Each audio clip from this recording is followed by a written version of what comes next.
അതായത് മെക്കാനിക്കലിന്റെ പോസ്റ്റ് ആണെങ്കിലും അതിൽ ഈ പറഞ്ഞ ബ്രാഞ്ചസ് ഒക്കെ വന്നിട്ടുണ്ട്. RRB ജൂനിയർ എഞ്ചിനീയർ എക്സാമിന്റെ നോട്ടിഫിക്കേഷൻ വരാൻ പോവാണ് അല്ലേ?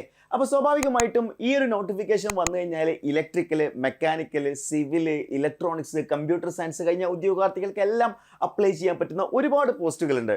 ഒരുപാട് പേര് ചിന്തിക്കുന്നത് RRB JEE എന്ന് പറയുന്നത് നമ്മളൊരു കോർ ഫീൽഡിലുള്ള ജോബാണോ അല്ലെങ്കിൽ മറ്റെന്തെങ്കിലും രീതിയിലുള്ള ജോബാണെന്ന്. ശരിക്കും RRB ജൂനിയർ എഞ്ചിനീയറിൽ പല different category of jobs available ആണെന്നുള്ളതാണ്. അതായത് ഓഫീസ് ടൈപ്പ് ജോബ് ഉണ്ട്, അതേപോലെ തന്നെ നമ്മൾ എന്താണ് ഫീൽഡ് വർക്ക് ആയിട്ട് വരുന്ന ജോബുകളുണ്ട്. അതായത് RRB JEEന്റെ പല കാറ്റഗറി ഓഫ് ജോബ്സ് നമുക്ക് കാണാൻ പറ്റും. അപ്പോൾ നമ്മൾ ഇന്ന് നോക്കാൻ പോകുന്നത് ഏതൊക്കെയാണ് RRB ജൂനിയർ എഞ്ചിനീയർ എക്സാമിൽ വരുന്ന ഡിഫറെൻറ്റ് പോസ്റ്റുകൾ എന്നുള്ളതാണ്. ഓക്കെ, അതേപോലെ തന്നെ ഈ ഡിഫറെൻറ്റ് പോസ്റ്റുകളിലേക്ക് ഏതെല്ലാം ബ്രാഞ്ചസുകാർക്ക് അപ്ലൈ ചെയ്യാം. ഇതിൽ തന്നെ വളരെ ഇമ്പോർട്ടൻ്റ് ആയിട്ടുള്ള ഒരു കാര്യമാണ്, നിങ്ങൾ നോട്ടിഫിക്കേഷനൊക്കെ വരുന്ന സമയത്ത് കൃത്യമായിട്ട് മനസ്സിലാക്കിയിരിക്കണം. അതായത് നിങ്ങൾക്ക് ഇപ്പോൾ നിങ്ങൾ ഇലക്ട്രിക്കൽ കഴിഞ്ഞ ഒരാളാണെന്ന് വിചാരിക്കുക, നിങ്ങൾക്ക് ഇലക്ട്രോണിക്സിൻ്റെ പോസ്റ്റിലേക്കും അപ്ലൈ ചെയ്യാൻ പറ്റും, മെക്കാനിക്കലിൻ്റെ പോസ്റ്റിലേക്കും അപ്ലൈ ചെയ്യാൻ പറ്റും. അതേപോലെ നിങ്ങൾ മെക്കാനിക്കൽ കഴിഞ്ഞ ഒരാളാണെങ്കിൽ നിങ്ങൾക്ക് ഇലക്ട്രിക്കലിൻ്റെ പോസ്റ്റിലേക്ക് എന്ത് ചെയ്യാൻ പറ്റും, അപ്ലൈ ചെയ്യാൻ പറ്റും. അതായത് ക്രോസ് ഓവർ ഉണ്ട് അവിടെ. ഒരു ബ്രാഞ്ചിലുള്ള ആളുകൾക്ക് മറ്റു ബ്രാഞ്ചസിലേക്കും അപ്ലൈ ചെയ്യാനുള്ള ഓപ്ഷൻ ഉണ്ട്. പക്ഷേ നിങ്ങൾ അപ്ലൈ ചെയ്യുന്ന സമയത്ത് ശ്രദ്ധിക്കേണ്ട കാര്യം എന്താണ്, നിങ്ങളുടെ ബ്രാഞ്ചിൻ്റെ ഓപ്പർച്യൂണിറ്റി കഴിഞ്ഞിട്ടേ നിങ്ങൾ മറ്റു ബ്രാഞ്ചസുകാരുടെ ഓപ്പർച്യൂണിറ്റീസിലേക്ക് അപ്ലൈ ചെയ്യാൻ പാടുള്ളൂ. കാരണം നിങ്ങൾക്ക് അവിടെയായിരിക്കും ജോലി ലഭിക്കുന്നുണ്ടാവുക എന്നുള്ളത് കൊണ്ടാണ്. അപ്പോൾ നമ്മൾ കഴിഞ്ഞ പ്രാവശ്യം ഇപ്പോൾ നമുക്ക് റെഫറൻസ് ആക്കി എടുക്കാൻ പറ്റുക 2025 RRB ജൂനിയർ എഞ്ചിനീയർ നോട്ടിഫിക്കേഷൻ വന്ന സമയത്ത് ഏതൊക്കെ ഓപ്പർച്യൂണിറ്റീസ് ആയിരുന്നു വന്നതെന്നുള്ളത്. ഇനി ഒരു കാര്യം പ്രത്യേകം ഞാൻ ഓർമ്മപ്പെടുത്തുകയാണ്, കഴിഞ്ഞ തവണത്തേതിൻ്റെ ഇരട്ടിയോളം വേക്കൻസിയാണ് ഇത്തവണ RRB ജൂനിയർ എഞ്ചിനീയർ എക്സാമിൽ വന്നിരിക്കുന്നത്. കഴിഞ്ഞ തവണ കേവലം 2197 മാത്രമാണ് ഒഴിവുകളെങ്കിൽ ഇത്തവണ വരാൻ പോകുന്നത് 4100ഓളം ഒഴിവുകളാണ് എന്നുള്ളത് നിങ്ങൾ കൃത്യമായിട്ട് മനസ്സിലാക്കുക. ഇതൊരു ഗോൾഡൻ ഓപ്പർച്യൂണിറ്റി തന്നെയാണ്.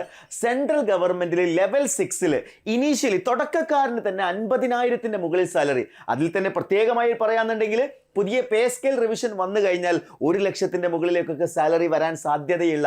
ഇപ്പൊ നിലവിൽ ഫിറ്റ്മെന്റ് ഫാക്ടർ വെച്ച് നോക്കുകയാണെങ്കിൽ തന്നെ 1 lakh എബോവ് സാലറി വരാൻ പോകുന്ന ഒരു പോസ്റ്റാണ് RRB ജൂനിയർ എഞ്ചിനീയർ എന്ന് പറയുന്നത്. അപ്പൊ നമ്മൾ നോക്കാൻ പോകുന്നത് ഈ ഒരു RRB ജൂനിയർ എഞ്ചിനീയറിലെ ഏതെല്ലാം പോസ്റ്റുകളിലേക്കാണ് വരിക, അതിന്റെ ക്വാളിഫിക്കേഷൻ എന്തൊക്കെയാണെന്നുള്ളതാണ്. അപ്പോൾ അതിൽ നമ്മൾ നോക്കുകയാണെന്നുണ്ടെങ്കിൽ ജൂനിയർ എഞ്ചിനീയർ ഇലക്ട്രിക്കൽ, അതിൽ തന്നെ നമ്മൾ നോക്കുകയാണെങ്കിൽ ഡിസൈൻ ആൻഡ് ഡ്രോയിങ് ഏറ്റവും അടിപൊളിയായിട്ടുള്ള ഒരു പോസ്റ്റ് ആട്ടോ ഈ ഡിസൈൻ ആൻഡ് ഡ്രോയിങ്. എൻ്റെ പ്രത്യേകം എന്താ അറിയോ, ഡിസൈൻ ആൻഡ് ഡ്രോയിങ്ങിൽ നമ്മൾ ആ ഒരു ഡ്രോയിങ് സെക്ഷൻസിലായിരിക്കും വർക്ക് ചെയ്യുന്നുണ്ടാവുക.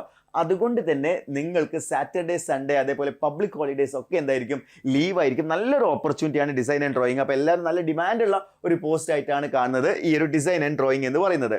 അപ്പോൾ അതിൻ്റെ ക്വാളിഫിക്കേഷൻ നോക്കി, മെക്കാനിക്കലുകാർക്ക് അപ്ലൈ ചെയ്യാം, ഇലക്ട്രിക്കലിന് അപ്ലൈ ചെയ്യാം, ഇലക്ട്രോണിക്സിന് അപ്ലൈ ചെയ്യാം. അതേപോലെ ഇതിൻ്റെ കോമ്പിനേഷൻസ് ഓഫ് സ്ട്രീംസ് ഉള്ള ആളുകൾക്ക് എന്ത് ചെയ്യാം, ഈ പോസ്റ്റിലേക്ക് അപ്ലൈ ചെയ്യാൻ പറ്റുന്നുണ്ട്.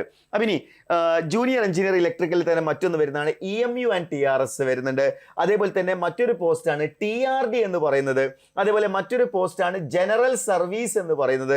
അതേപോലെ മറ്റൊരു പോസ്റ്റാണ് വർക്ക്ഷോപ്പ്. ഇതെല്ലാം ഇലക്ട്രിക്കലിൻ്റെ പോസ്റ്റുകളാണ് കേട്ടോ. ഈ കാറ്റഗറി ഒക്കെ വരുന്നത് എന്താണ്, ഇലക്ട്രിക്കലിൻ്റെ ഡിസൈൻ ഡ്രോയിങ് ആണെങ്കിലും EMU ആൻഡ് TRS ആണെങ്കിലും TRD ആണെങ്കിലും ജനറൽ സർവീസ് ആണെങ്കിലും വർക്ക്ഷോപ്പ് ആണെങ്കിലും ഒക്കെ വരുന്നത് ഇലക്ട്രിക്കലിൻ്റെ പോസ്റ്റുകളാണ്. പക്ഷെ അതിലേക്ക് ആർക്കൊക്കെ അപ്ലൈ ചെയ്യാൻ പറ്റുന്നുണ്ട്, മെക്കാനിക്കൽ, ഇലക്ട്രിക്കൽ, ഇലക്ട്രോണിക്സ് കഴിഞ്ഞ ഉദ്യോഗാർത്ഥികൾക്കും അപ്ലൈ ചെയ്യാൻ പറ്റുന്നുണ്ട്. അത് സിവിൽ മാത്രം ഇതിൽ വരുന്നില്ല കേട്ടോ. സിവിലും കമ്പ്യൂട്ടർ സയൻസ് എന്ത് ചെയ്യുന്നില്ല, ഈ ഒരു പോസ്റ്റിൽ അവർ സ്പെസിഫൈ ചെയ്തിട്ടില്ല. പിന്നെ ഇതിൽ പറഞ്ഞിരിക്കുന്ന മെഡിക്കൽ സ്റ്റാൻഡേർഡ് എന്ന് പറയുന്നത് പല മെഡിക്കൽ സ്റ്റാൻഡേർഡ് ഉണ്ട്. അതായത് കുറേ പേര് ചിന്തിക്കുകയാണ് ALP എക്സാമിന് വളരെ സ്ട്രിക്റ്റ് ആയിട്ടുള്ള medical standard, A1 medical standard വേണം, സ്പെക്സ് ഉപയോഗിക്കാൻ പറ്റില്ല, സർജറി ചെയ്യാൻ പറ്റില്ല, ലേസിക് സർജറി ചെയ്യാൻ പറ്റില്ല, അങ്ങനെ ഒരുപാട് ക്രൈറ്റീരിയ ഉണ്ട്. ഇവിടെ അങ്ങനെ ഒന്നുമില്ല. കാരണം ഇവിടെ C1ഉം A3യും B1ഉം C1 ഒക്കെയാണ് കാറ്റഗറിയിൽ ഈ പറഞ്ഞിരിക്കുന്ന മെഡിക്കൽ സ്റ്റാൻഡേർഡ് പറഞ്ഞിരിക്കുന്നത്. അതുകൊണ്ട് സ്പെക്സ് ഉള്ള ആളുകൾക്ക് എന്ത് ചെയ്യാം, ഈ പോസ്റ്റിലേക്ക് അപ്ലൈ ചെയ്യാം. മെഡിക്കൽ ഇഷ്യൂസ് ഒന്നും വരുന്നില്ല. ഇത്തവണത്തെ വേക്കൻസി ഇത്രയധികം കൂടിയത് കൊണ്ട് തന്നെ ഇതൊരു ഗോൾഡൻ ഓപ്പർച്യൂണിറ്റി ആയി കാണും. ഒരുപക്ഷെ അടുത്ത വർഷം ഇത്രത്തോളം വേക്കൻസി വരാൻ സാധ്യതയില്ല. ഈ വർഷം ഇത്രയും വേക്കൻസി വന്ന സ്ഥിതിക്ക് അടുത്ത വർഷം ഒരുപക്ഷെ വേക്കൻസി കുറവായിരിക്കും. അപ്പോൾ ഇതൊരു ഡു ഓർ ഡൈ സിറ്റുവേഷൻ ആയി കൊണ്ടുകൊണ്ട് നിങ്ങൾ എന്ത് ചെയ്യണം, ഇതിനെ പ്രിപ്പയർ ചെയ്യണം. ഇനി ഏതൊക്കെ പോസ്റ്റുകൾ വരുന്നുണ്ട്, കഴിഞ്ഞ പ്രാവശ്യത്തെ നോട്ടിഫിക്കേഷനിൽ അടുത്ത് വന്നിരിക്കുന്നത് junior engineer civil PV and bridge എന്ന് പറഞ്ഞിട്ടില്ല. Junior engineer civil PV and bridge. ഇനി അവിടെയുണ്ട് ഡിസൈൻ ആൻഡ് ഡ്രോയിങ് പ്രൊഡക്ഷൻ യൂണിറ്റിൽ വരുന്നുണ്ട്. അതേപോലെ തന്നെ സിവിലിൽ തന്നെ വർക്ക്ഷോപ്പ് വരുന്നുണ്ട്. അതേപോലെ തന്നെ വർക്ക്ഷോപ്പ് യൂണിറ്റ് വർക്ക്ഷോപ്പ് വന്നിട്ടുണ്ട്. ഇതിന്റെ ക്വാളിഫിക്കേഷൻ എന്താണ്, 3 year diploma in civil engineering ആ പറഞ്ഞിരിക്കുന്നത്. Okay, or combination of any streams of civil. ഇത് സിവിലിന്റെ കാര്യത്തിലേക്ക് വരികയാണെന്നുണ്ടെങ്കിൽ സിവിലിന്റെ പോസ്റ്റുകളൊക്കെ എക്സ്ക്ലൂസീവ്ലി ഫോർ സിവിൽ എഞ്ചിനീയേഴ്സ് തന്നെയാണ് കേട്ടോ. അതായത് ഇലക്ട്രിക്കലിലും മെക്കാനിക്കലിലും ഇലക്ട്രോണിക്സിനും അങ്ങനെയല്ല, അവിടെ ക്രോസ് ഓവർ ഉണ്ടെങ്കിലും ഇവിടെ സിവിലിന്റെ പോസ്റ്റിലേക്ക് സിവിലുകാർക്ക് മാത്രമേ അപ്ലൈ ചെയ്യാൻ പറ്റുള്ളൂ. എപ്പോഴും മറ്റ് സെൻട്രൽ ഗവൺമെന്റ് ആയിക്കോട്ടെ സ്റ്റേറ്റ് ഗവൺമെന്റ് ആയിക്കോട്ടെ സിവിൽ ഒരുപാട് വേക്കൻസീസ് വരാറുണ്ട്. അതുകൊണ്ട് തന്നെ മറ്റ് ബ്രാഞ്ചസിൽ അപ്ലൈ ചെയ്യാൻ പറ്റില്ല എന്ന് വിചാരിച്ച് വേക്കൻസി കുറവാന്ന് വിചാരിക്കരുത്. ഏറ്റവും കൂടുതൽ വേക്കൻസീസ് ഉണ്ടാകുന്ന ഡിപ്പാർട്ട്മെന്റ് തന്നെയാണ് സിവിൽ. സോ സിവിലും നല്ലൊരു ഓപ്പർച്യൂണിറ്റി തന്നെയാണ്. അപ്പോൾ ഇതിൽ സിവിലുകാർക്ക് മാത്രമേ എന്ത് ചെയ്യാൻ പറ്റുള്ളൂ, അപ്ലൈ ചെയ്യാൻ പറ്റുള്ളൂ എന്നുള്ള കാര്യം ഓർത്തിരിക്കാം. ഇനി നമ്മൾ അടുത്ത് നോക്കുകയാണെങ്കിൽ junior engineer track machine. Actually ഇത് മെക്കാനിക്കൽ ഒരു പോസ്റ്റാന്ന് വേണമെങ്കിൽ പറയാം, ട്രാക്ക് മെഷീന്. അതേപോലെ തന്നെ junior engineer carriage and Wagen ഉണ്ട്. അതേപോലെ തന്നെ design and drawing workshop production unit. ഇതൊക്കെ മെക്കാനിക്കലിൽ വരുന്ന കേട്ടോ, ഇതെല്ലാം മെക്കാനിക്കലിൽ വരുന്നതാണ്. ഇതിന്റെ ക്വാളിഫിക്കേഷൻ നമ്മൾ നോക്കുകയാണെന്നുണ്ടെങ്കിൽ നിങ്ങൾ നോക്കിയാൽ മനസ്സിലാവും, മെക്കാനിക്കൽ, ഓട്ടോമൊബൈൽ, ഇലക്ട്രിക്കൽ, ഇലക്ട്രോണിക്സ്. അതായത് മെക്കാനിക്കലിന്റെ പോസ്റ്റ് ആണെങ്കിലും അതിൽ ഈ പറഞ്ഞ ബ്രാഞ്ചസ് ഒക്കെ വന്നിട്ടുണ്ട്. എഗെയിൻ മെക്കാനിക്കൽ കാരിയേജ് ആൻഡ് വാഗനിൽ നോക്കുകയാണെങ്കിൽ നോക്കിയേ മെക്കാനിക്കൽ, ഇലക്ട്രിക്കൽ, ഇലക്ട്രോണിക്സ് വന്നിട്ടുണ്ട് അല്ലേ. എഗെയിൻ നമ്മൾ ഡിസൈൻ ആൻഡ് ഡ്രോയിങ്ങിലേക്ക് വരികയാണെന്നുണ്ടെങ്കിൽ ഇവിടെ അങ്ങനെ തന്നെ മെക്കാനിക്കൽ, ഇലക്ട്രിക്കൽ, ഇലക്ട്രോണിക്സ് വന്നിട്ടുണ്ട്. അപ്പൊ ഇതിൽ ഇല്ലാത്ത ഇത് മാത്രമാണ്, ഇതിൽ വരാത്തത് ഈ പറഞ്ഞിരിക്കുന്ന കമ്പ്യൂട്ടർ സയൻസും അതേപോലെ തന്നെ സിവിലുമാണ് വരാത്തത്. ബാക്കി ബ്രാഞ്ചസിലൊക്കെ ഇത് കോമൺ ആയിട്ട് അപ്ലൈ ചെയ്യാൻ പറ്റുന്ന പോസ്റ്റുകളാണ്. സോ മെക്കാനിക്കലിന്റെ പോസ്റ്റിലേക്ക് ഈ ബ്രാഞ്ചസുകാർക്ക് എന്ത് ചെയ്യാൻ പറ്റുന്നുണ്ട്, അപ്ലൈ ചെയ്യാൻ പറ്റുന്നുണ്ട്. അപ്പൊ നിങ്ങളെ ഓപ്ഷൻസ് കൊടുക്കുമ്പോൾ നിങ്ങൾ എങ്ങനെയാണ് കൊടുക്കേണ്ടത്? നിങ്ങളിപ്പോൾ ഇലക്ട്രിക്കലിൻ്റെ ആളാണെന്ന് വിചാരിക്കുക. ഇലക്ട്രിക്കൽ കഴിഞ്ഞ ഒരാളാണെങ്കിൽ ആദ്യം നിങ്ങൾ പ്രിഫർ ചെയ്യേണ്ടത് ഇലക്ട്രിക്കലിൻ്റെ പോസ്റ്റുകൾ തന്നെയാണ്. അതിനുശേഷമാണ് നിങ്ങൾ എന്ത് ചെയ്യേണ്ടത്, മറ്റു ഓപ്ഷൻസിലേക്ക് നിങ്ങൾ കൊടുക്കേണ്ടത് കേട്ടോ. അത് മറന്നു പോകരുത്. യെസ്. ഇനി അടുത്തത് നമ്മൾ നോക്കുകയാണെന്നുണ്ടെങ്കിൽ മെക്കാനിക്കൽ തന്നെ വീണ്ടും മെക്കാനിക്കലുള്ള power sub department, mechanical power പോസ്റ്റിലുണ്ട്, ഡീസൽ ഷെഡ് ഉണ്ട്, workshop production unit, workshop production unit. ഇതിലും അത് നോക്കുകയാണെന്നുണ്ടെങ്കിൽ അഗെയിൻ മെക്കാനിക്കൽ, ഇലക്ട്രിക്കൽ, ഇലക്ട്രോണിക്സുകാർക്ക് എന്ത് ചെയ്യാൻ പറ്റുന്നുണ്ട്, ഈ പോസ്റ്റിലേക്കും അപ്ലൈ ചെയ്യാൻ പറ്റുന്നുണ്ട്. നെക്സ്റ്റ് നമ്മൾ നോക്കുകയാണെന്നുണ്ടെങ്കിൽ മെക്കാനിക്കലുള്ള ഡീസൽ ഷെഡ്, അതേപോലെ തന്നെ വർക്ക്ഷോപ്പ്. അഗെയിൻ ഇവിടെ മെക്കാനിക്കൽ, ഇലക്ട്രിക്കൽ, ഇലക്ട്രോണിക്സുകാർക്ക് എന്ത് ചെയ്യാൻ പറ്റുന്നുണ്ട്, ഈ പോസ്റ്റുകളിലേക്ക് അപ്ലൈ ചെയ്യാൻ പറ്റുന്നുണ്ട്. ഇനി ഇലക്ട്രോണിക്സുകാരെ കുറച്ച് പോസ്റ്റുകളുണ്ട്. ഇലക്ട്രോണിക്സുകാരുടെ അതാണ് S&T എന്ന് പറയുന്നത്. S&T ജൂനിയർ എഞ്ചിനീയർ S&T, അതേപോലെ തന്നെ ജൂനിയർ എഞ്ചിനീയർ S&T ടെലികമ്മ്യൂണിക്കേഷൻ, ഇവിടെ സിഗ്നൽ ആയിരുന്നു, ഇവിടെ ഇൻസ്ട്രുമെന്റേഷൻ, ഡിസൈൻ ഡ്രോയിങ്, അതേപോലെ S&T വർക്ക്ഷോപ്പ്. ഇത്രയും കാര്യങ്ങളാണ് ഇലക്ട്രോണിക്സിന്റെ വരുന്നത്. എന്നാൽ അവിടെ ആർക്കൊക്കെ അപ്ലൈ ചെയ്യാൻ പറ്റുന്നുണ്ട്? അവിടെ ഒരു പ്രധാനപ്പെട്ട ക്രൈറ്റീരിയ ഉണ്ട്, ശ്രദ്ധിക്കുക. ഇതിൽ electrical, electronics, information technology, communication engineering, computer science, computer engineering ആണ് പറഞ്ഞിരിക്കുന്നത്. അതായത് ഈ പോസ്റ്റിലേക്ക് മെക്കാനിക്കലാർക്ക് അപ്ലൈ ചെയ്യാൻ പറ്റുന്നില്ല. അതായത് ഇവിടെ ആർക്കും അപ്ലൈ ചെയ്യാൻ പറ്റുന്നുണ്ട്, ഇലക്ട്രിക്കൽ, ഇലക്ട്രോണിക്സ്, കമ്പ്യൂട്ടർ സയൻസ് അതേപോലെയുള്ള ബ്രാഞ്ചസുകാർക്കാണ് ഇവിടെ അപ്ലൈ ചെയ്യാൻ പറ്റുന്നത്.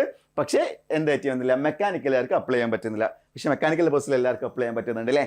ആ കാര്യം ഒന്ന് ഓർത്തിരിക്കണേ, ആ കാര്യം മറന്നു പോകരുത്. പിന്നെ DMS, depot and material superintendent, DMS എന്ന് പറയുന്നത് ഇത് എല്ലാ ബ്രാഞ്ചസുകാർക്കും അപ്ലൈ ചെയ്യാൻ പറ്റുമോ? എല്ലാ ബ്രാഞ്ചസുകാർക്കും അപ്ലൈ ചെയ്യാൻ പറ്റുമെന്നാണ്.